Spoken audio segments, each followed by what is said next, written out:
Talaga namang walang makapaghihiwalay sa mag-amang si Jacob at sa anak niyang babae na si Neri. Ngunit, sa kasamang palad ay namatay si Jacob noong 5 taon pa lamang ang kanyang anak. Sa kasagsagan nga ng kanyang libing ay napagdesisyonan ni Neri na hagkan sa huling pagkakataon ng kanyang tatay.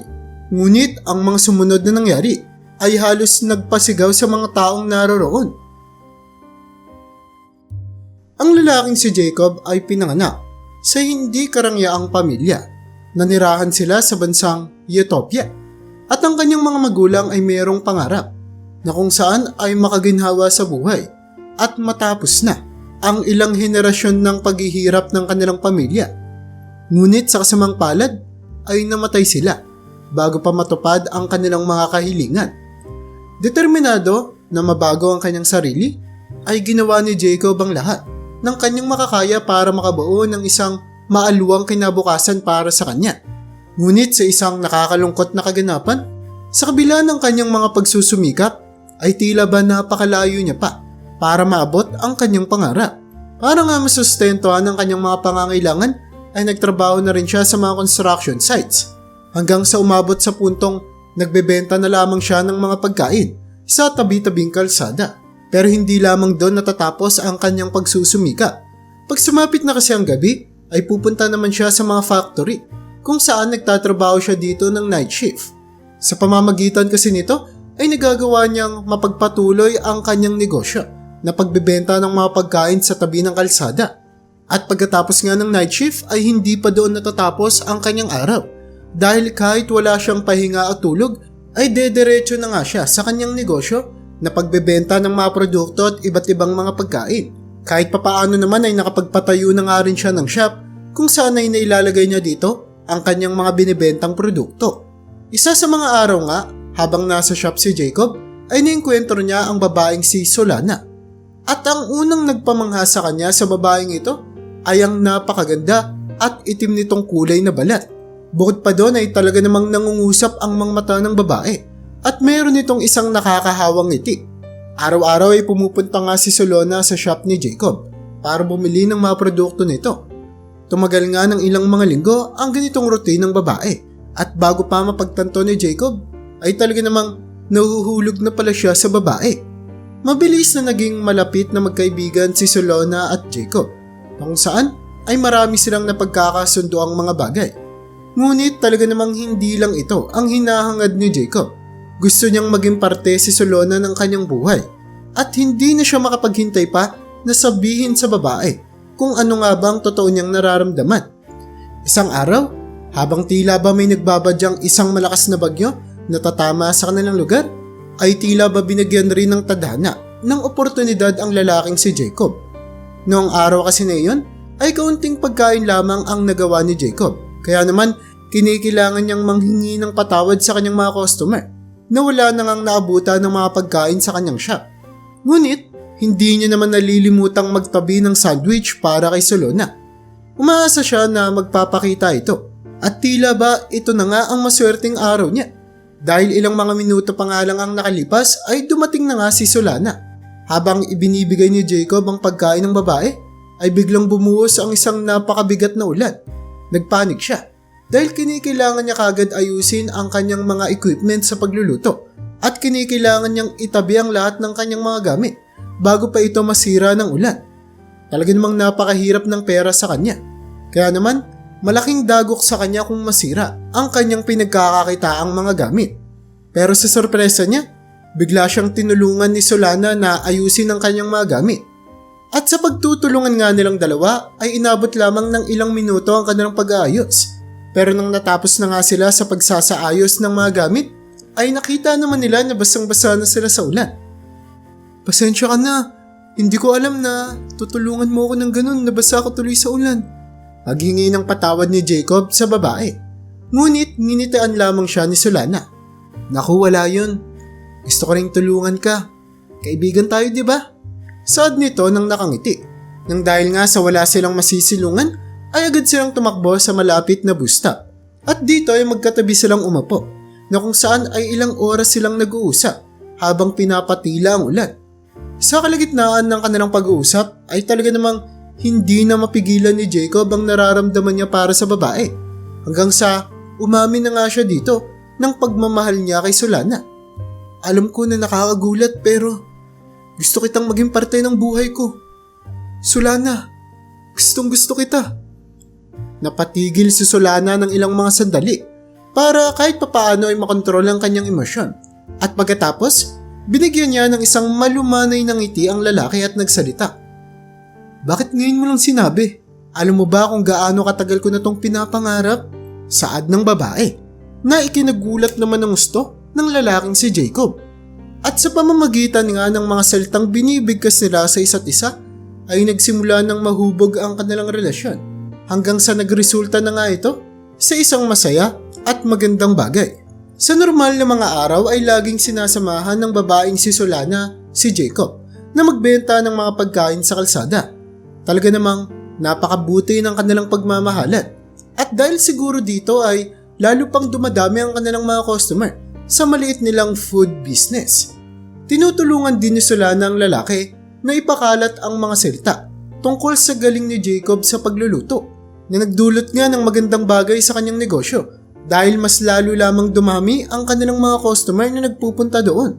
Hanggang sa isang pangyayari nga ang talaga namang magpapabago sa business career ni Jacob dahil naimbitahan nga siya ng isang malaking kumpanya na magbigay ng isang catering service para sa isasagawa nilang conference.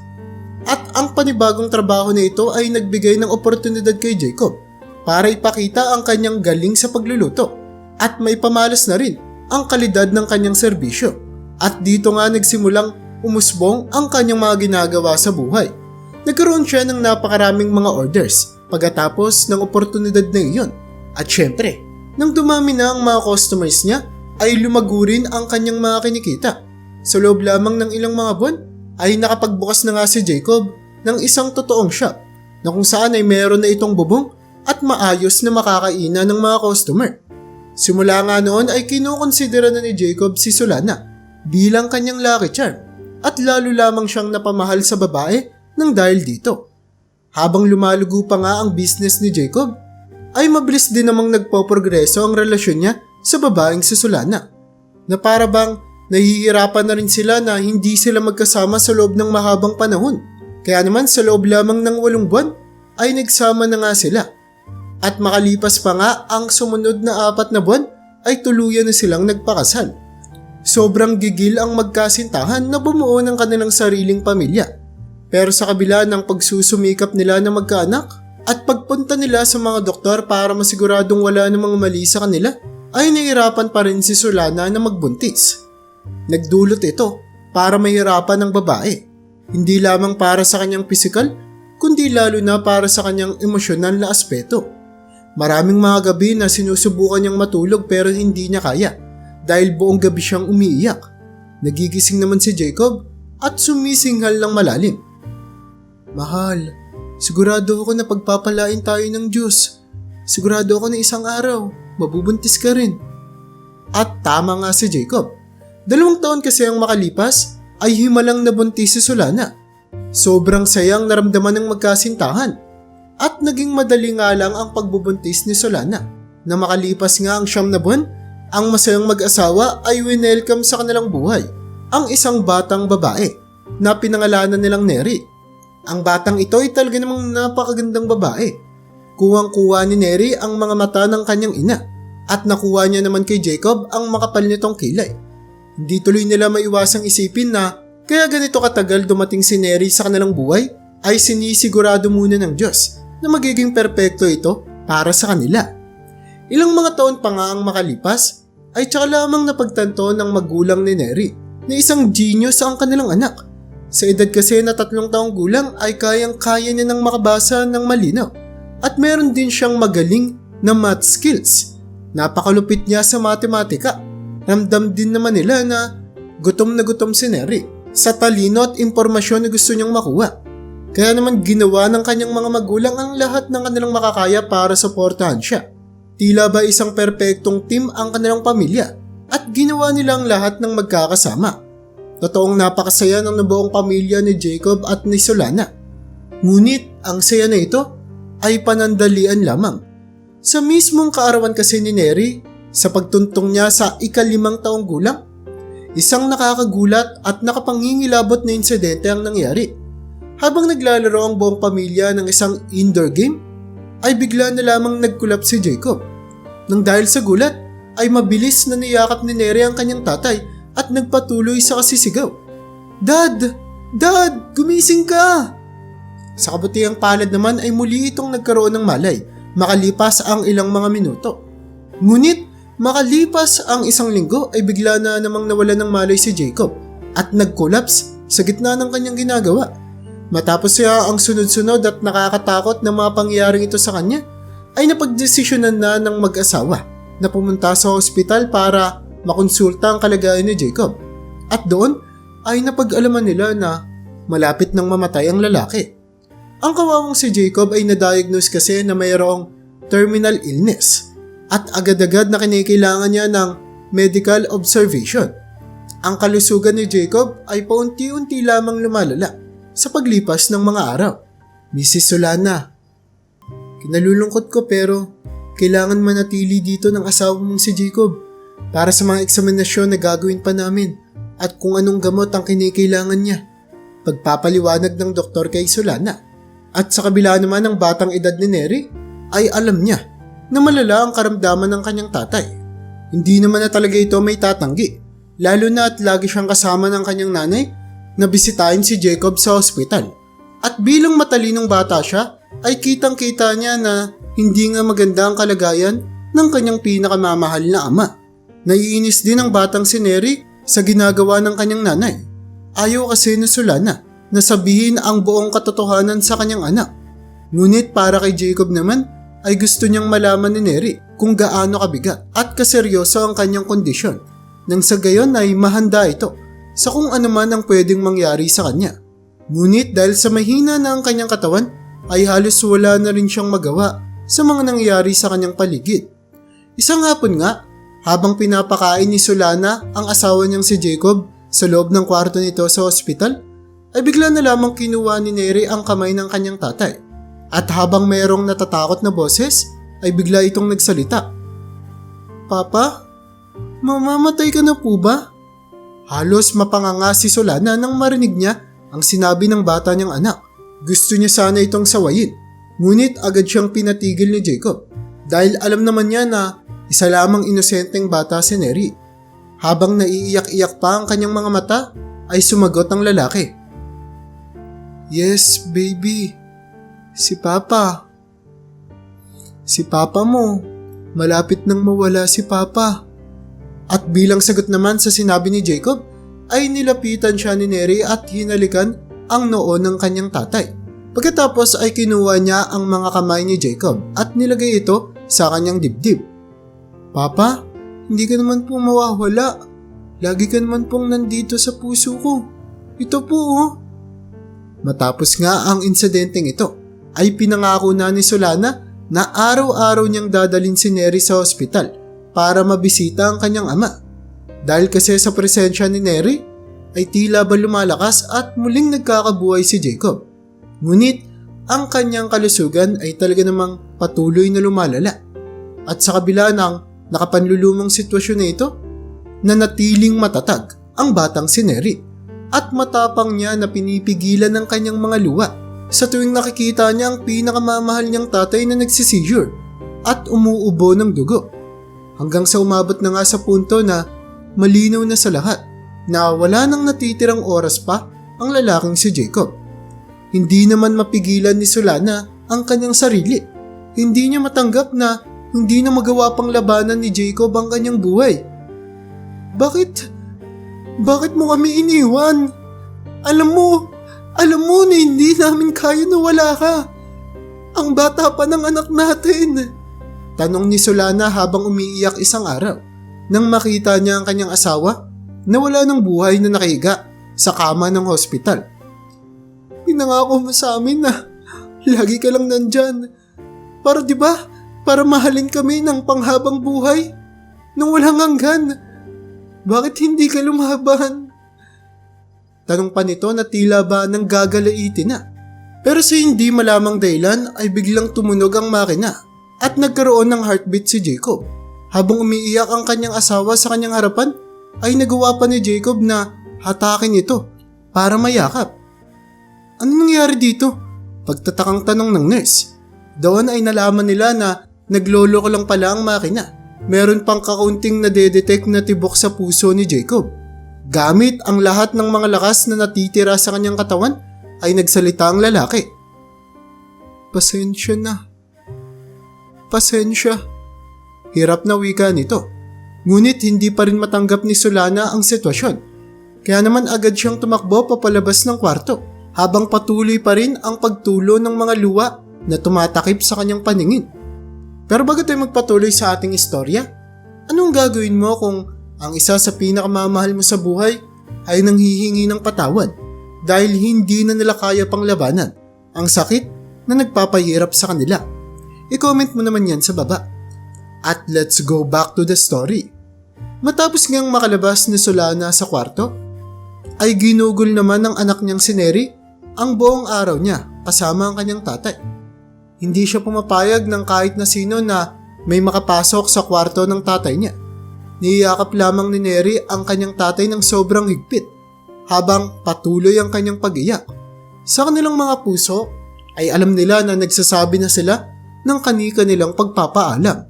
Hanggang sa umabot na nga sa punto na payapang na maalam si Jacob sa sumunod na araw.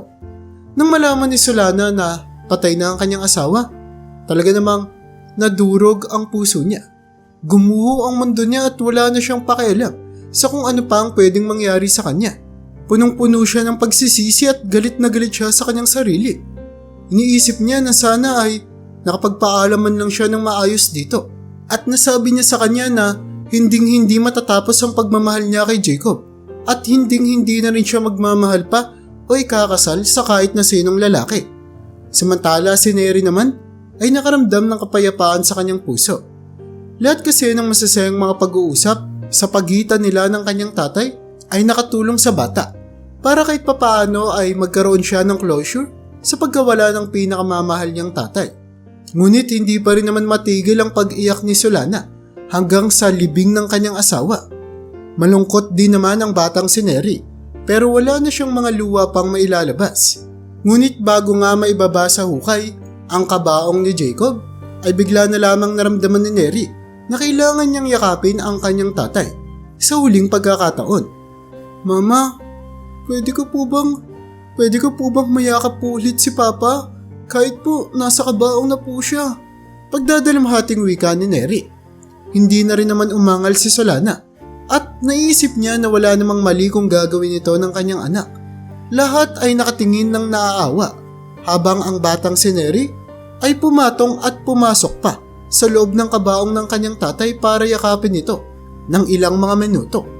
Ito na ang huling mga sandali na mayayakap niya ang tatay niya at hindi niya na ito muli pang makikita. Mabilis na bumuhos ang mga luha sa mata ng kawawang bata. At ang mga luha na ito ay dumiretso sa kasuotan ng tatay niya. Papa, magiging mabuti akong bata. Ipagpapatuloy ko yung mga nasimulan mo. Aalagaan ko po si Mama. Bulong pa ni Neri sa tenga ng kanyang tatay. At hinalikan niya ito sa huling pagkakataon sa noo ng lalaki. Pero sa mga pagkakataong ito ay may isang nakakagulat na pangyayari ang naganap. Isa kasing puting kalapate ang bigla na lamang lumipad na hindi nila alam kung saan nanggaling at dumiretso ito sa dibdib ni Jacob. Pagkatapos ay maingat at dahan-dahan niyang tinuka ang batang si Neri na nagdulot para mapangiti ang bata habang ang mga bisita naman sa libing ay hindi makapagsalita sa gulat at takot na kanilang nararamdaman. Ang iba pa nga sa kanila ay napasigaw na dahil hindi sila makapaniwala sa nangyari. Maging si Solana ay hindi alam kung ano ang ibig sabihin nito. Pero para kay Neri ay sigurado siya na ang puting kalapati na ito ay nagre-representa ng kapayapaan at pagmamahal. At naniniwala din siya na sa ganitong kakaibang pangyayari ay naipakita ng kanyang tatay ang kanyang pagmamahal sa kanya sa huling pagkakataon. Ilang mga taon nga ang makalipas nang magkaroon na ng sariling pamilya si Neri ay hindi niya pa rin naman nalilimutan na ikwento sa kanyang mga anak at maging sa kanyang mga apo ang hindi matitinag na pagmamahalan na meron sila ng kanyang tatay at maging kung paanong may dumating na isang puting kalapate sa dibdib ng kanyang tatay at tinuka siya. Naniniwala naman ang mga anak at apo ni Neri na ang puting kalapating ito ay isang simbolo ng presensya ng kanyang tatay na gusto nitong ipakita na kahit nasa bilang buhay na siya ay hindi matitigil ang pagmamahal niya sa kanyang pinakamamahal na anak. Kaya para sa iyo, naniniwala ka ba na ang puting kalapati na ito ay ginawa ni Jacob para ipakita ang pagmamahal niya sa kanyang anak? I-comment mo naman yan sa baba. Huwag mo na rin kalimutang mag-like at pindutin ang subscribe button para makagawa pa tayo ng ganito kagagandang mga istorya.